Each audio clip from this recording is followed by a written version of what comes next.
Hey guys, it's Geezer back with another build video. Today I want to look at what really constitutes the smallest base and if we can make it smaller and more functional at the same time.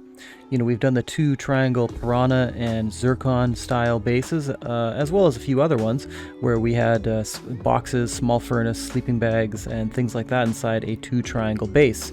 1.5 triangle design that we have here. We've got just a basic design, and I would say this qualifies as the smallest possible design in Rust. So if we put the TC in here and the bag down there and a campfire, we could probably fit a furnace, small furnace in here as well. This has a door that locks. It's a base. This is the smallest possible Rust base. You may not have ever seen a video for this. It's a concept base. I wouldn't recommend this base. It costs the same as 2 full triangles because these half walls cost the same, so there's no point in doing it. That's why there's no video for it. We're not going to make it. We're not going to live in it. It's really just showing off a technique or a mechanic for you guys that we might be able to apply in a better way. So next, let's look at where we might apply this in a more, useful, fruitful, or constructive way. So coming over to this next one, so we've got basically a 2 triangle base with some optional just blockers on the bottom there. We may also be expanding later with honeycomb and into a full hexagon. So increasing our footprint may be desirable in any event. And then coming inside, we're going to see some space that allows for things that other 2 triangle bases do not feature. This has space right here for a workbench, as well as a small furnace TC, potentially another small furnace. The largest small box can fit up there if they're carefully placed.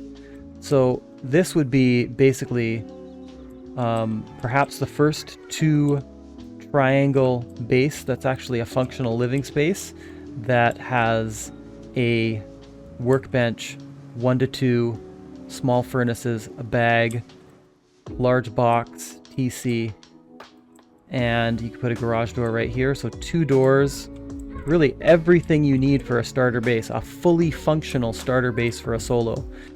It's affordable, it's small, so if just being as small as possible with the option to expand into a hexagon style base is what matters. But when you start and you just want to have a 2 triangle base, this would be a way to fit everything in here. Let's build it. First, I'll show you kind of what's happening with this. How are we making this work? Well, we're just using a couple of foundations that aren't placed all the way down. They're not medium height. They're just a little bit off the ground. So how high you want that gap to be is up to you, but it has to be probably about at least a log off the ground. Like, see that the horizontal piece of wood there? It's kind of 2 logs across, at least probably 1 of those off the ground, and then put 2 of those down.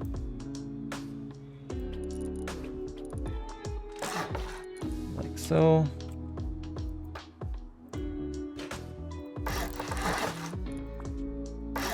Okay. And we can put full-size walls here. We need a little bit of structure here before we knock out that foundation. So don't try to knock it out too early. I would say make sure you have your, at least say here, before you do anything like that. Then we'll put a door frame out here. That could just be stone. It's fine. And obviously, those could just be stone.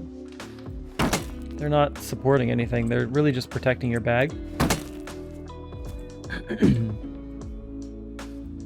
They may be adding some stability somewhere, but I mean, really, I just put it there so people don't spear out your bag.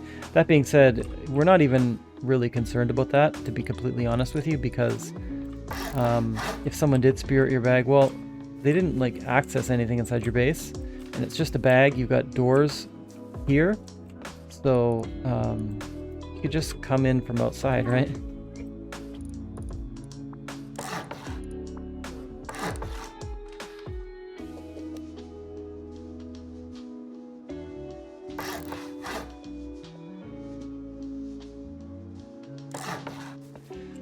In twig.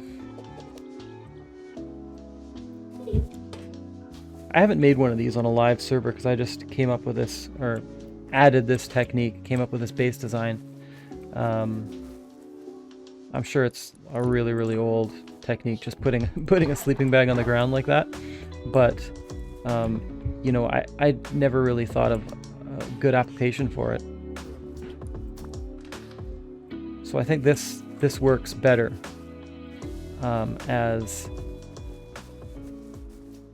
kind of a starter. And when you're setting it up, also, you can crouch down and you can jump up here and you can jump up here. So you can place the TC from up here. You could do it before you place a wall. You could jump up here and place your TC. Just the only thing is, if you place your TC when you jump up here, if you don't place it right, you're going to get stuck up here and you'll have to spawn on the bottom. So before you place your TC, if you have a wooden door or something like that, it's definitely a good idea so that you can safely spawn inside like this. If you do get stuck, just kill yourself and spawn on the bottom, and it's not really a big deal, you know? And then until you place like a furnace and things around here, you can still get around the inside. And then depending on how you place things and what you put inside, you will have more or less space depending on like how close you want it to be to the mock-up. Finally, in terms of upgrades, I would just upgrade a couple of things here. The high wall, like that foundation. This inner door frame is very important for stability purposes, so I would upgrade that to high wall. And then you're probably going to need at least one of these half walls for support, because this shelf with the TCs on, which let's upgrade that to high wall.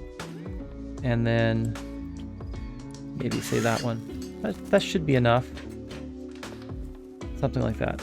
And then you've got kind of the footprint, and you can really load in there whatever you want. Like I said, there's places for a couple of furnaces in there, potentially. I think you might even be able to fit like it really depends what you want with this space, but you could easily fit in 2 or 3. But the ability to put a workbench in here is just massive from my point of view, because we haven't really seen that very often.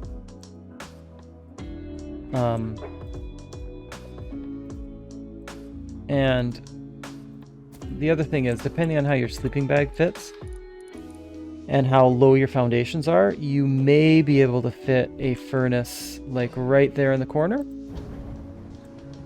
So you don't have to put one at the door or like up here, you know, because you could obviously put one up here, but then it's difficult to access. It may be more difficult to access a box. I don't think so, but you know, you could have to. If you place everything right, you'll have your TC and a furnace upstairs, and you'll still be able to easily get to these 2 boxes. That's it. So if you have any questions about this, just leave me a comment. Let me know what you think. I'll take one more loop overhead so you guys can take another look at this. Again, these foundations on the bottom are optional, but I would include them. And, you know, you could do whatever you want with this. Of course, you could do something like this just for fun, but it's kind of pointless. It doesn't have any utility. It's just, you could brag that you got the smallest base. So, if that's, you know, and that's kind of the theme of my channel, making small bases. So I just wanted to show you some of these kind of things to show you what the actual smallest rust base is. We have a mechanic for that, and we're applying it to a fully equipped base that has everything we need in it. All of our basic needs. And that's all I've got for you. Thanks for watching, guys.